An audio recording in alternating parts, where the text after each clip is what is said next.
How does Meg Jacoby keep going or to get better? Has there been anything in your life that has just worked for you or you've tried that you think could inspire or help somebody else? Well, really, I think fitness has always been my therapy. And that's where I've always come, always, anytime I'm going through anything challenging, that's my go-to every time is like, if I'm upset, I go to the gym. If I'm upset, I'm running or I'm doing something physical because of the mental positive side that it brings to me. It can completely change my mood. Listening to music is very therapeutic to me as well. So it's like, I always leaned into that, into the fitness, into the working out. And that always makes me feel so much better because that's where I'm most empowered. I feel like my strongest self, my most authentic self is when I'm doing something physical because it's just been such a huge part of my life since I was like a child. So I've always found that even when I'm sick of training, I go train, but I'll do something different, right? Something that makes me happier, brings me joy. It's going to a CrossFit class, it's being around other people, it's meeting up with some friends and going for a run. But it does always involve fitness in some capacity, but I like to include people in that with me. That's kind of how I get my community because life is so, when you're chasing something that's big, life can't really be balanced. There's no such thing. It's just not possible. You have to put so much of your time and energy into that thing and in that direction. And so for me, I've given up a lot of social life. I don't go out. I don't really hang out. They say it's lonely at the top, and that is so true. My circle has gotten smaller and smaller and smaller. And that's also been an awakening because that's also me realizing the type of people I want to be surrounded by, the Sure. type of mindsets of the people that I'm surrounded by, because it all really directly impacts you, whether you realize it or not. I always say that you're the average of the 5 closest people to you. So if you're surrounding yourself with people who are negative, who aren't positive, who aren't building you up, who aren't supporting you, that also you will start to not support yourself over time. So I've really learned that there's certain people I want to be around. Those are the people that like doing the things that I like to do, that like to push themselves, that want to be successful. And I've put myself in rooms that I don't belong in necessarily at the time, but because I want to grow as a person, I try to surround myself with people that I really look up to in some way. And that can be someone in business or other people in the fitness industry. And that's where I think showing up even when you don't want to, or even when it's hard, or even when you haven't slept, or even when you have a busy schedule, if you can make that time and show up for yourself, it instills so much confidence in you. And then the next time it's easier and easier and easier. And then it's just a habit and you don't miss it. Whatever that is, it could be gym, it could be spending more time with your family, whatever it is. So that's kind of what I've done. And it's just worked. And it's been years of that consistency and that mindset. And that's what instills the confidence to then be like, okay, I can do this at a high level. And so with you, your community is almost a dead giveaway because you can see physically what people Yes. look like. And it's like, those are my people. I'm thinking about the single mom or the couple or the individual that's in their 30s and 40s that doesn't even know what they're looking for in a community. And so maybe they recognize that, okay, if I'm an average of the 5 people closest to me, my friends are all kind of negative. Is that not good? Like, where do my negative thoughts come from? If somebody does recognize that there's a relationship in their life that isn't quite working out, what has been your experience for maybe starting to pull away from somebody? Yeah, so I've posted about this a lot actually because I will occasionally do some Q&As and then people will ask some personal questions and I've talked about this many times. When I first started doing high rocks, I learned very quickly, I think just by having a really positive growth mindset. When I Mm-hmm. kind of started to evaluate the people I was surrounded by. When people start growing, oftentimes their friends or other people in their life, they don't like that. And there's a reason.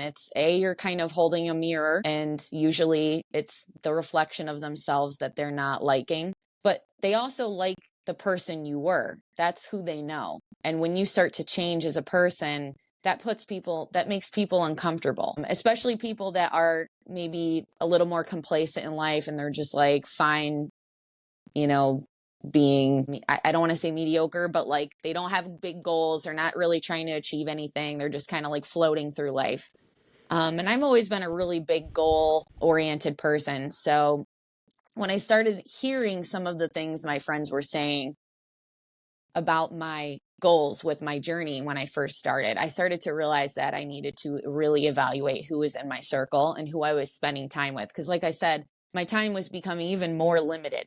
Now I have even less time for social engagement. And so for me, if I'm taking the time to do that away from my daughter, away from training, things that time that I'm not implementing towards chasing my goal, this is very valuable time for me. And I want it to be spent on people that deserve it, not people that are sitting here and telling me, don't forget you're a mom. Don't forget you can't travel and do everything. Don't forget you need balance in life. Don't forget, or kind of being negative about what I'm trying to do. And I just started to remove myself. I don't think everything is deserving of a full-blown conversation. Sometimes that might be what you need personally. I just kind of learned that I needed to just slowly kind of remove myself from those situations and those environments. And so that's just what I honestly started doing. And when it's been brought up to me, I've been very straight up and very honest about it. But yeah, it's looking around, and you are what you consume. This is something I'm really big on. And so my boyfriend and I both,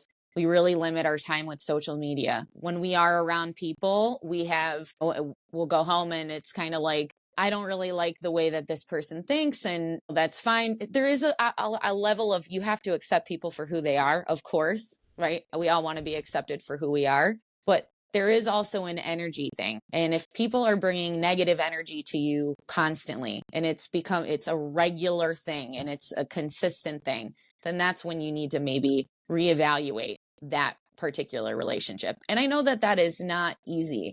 And it can be family. And setting boundaries, in my opinion, is one of the highest levels of self-respect that you can have for yourself, and following through on those. So that's something I've just become much, much better about in my time the last 2 years. Not everybody wants to see you succeed. And there's a lot of people kind of waiting to watch you stumble, and identifying that and those people has been really important for me. Not everyone is also going to understand what I'm doing, and even the sport. Like, a lot of people don't know what my sport even is. So sometimes it can seem confusing to people on the outside who don't really grasp how big it actually is, especially. And I remember, it's interesting because I think my family has always been huge supporters of me with my journey and my athletic journey. And I think without family or parent support in that at an early age, you wouldn't get to this level. And I think that's a huge component of it. But even like getting them to fully understand, okay, well, I have to travel because I have to go do this. And there's a lot of, when you're especially in amateur sports, there's a lot of influence type duties that you have. I have to post X times per month for each sponsor. I have to show up to, I have in-person appearances. I have photo shoots sometimes, depending on what the brand is. And so they don't really always understand that, like, me being at an event in racing, that's part of my job. But the other part of my job is also being there and being in the community and being physically present and visibly present. And I have this interview and I have this meeting, and I have all of these things contribute to the business side of the sport. And my vision for myself in the business side will continue for many years. I have so many things I want to do aside from competing, but that competing has helped open doors for. And getting everyone else around you to kind of understand that was really hard at first. And they were like, why is this guy following you around all day? You're trying to make like a YouTube video or a whatever. And especially in the 607, that is very unheard of. There's no influencers here so I'm like the only person kind of doing this. But at the same time, someone not understanding is different from someone being negative about it, right? Not full comprehension doesn't mean they're not supportive. So understanding the difference between those two things has been very big for me, because I don't need you to necessarily understand what I'm doing. I just need you to be like, hey, that's great. Keep going, whatever that means, right?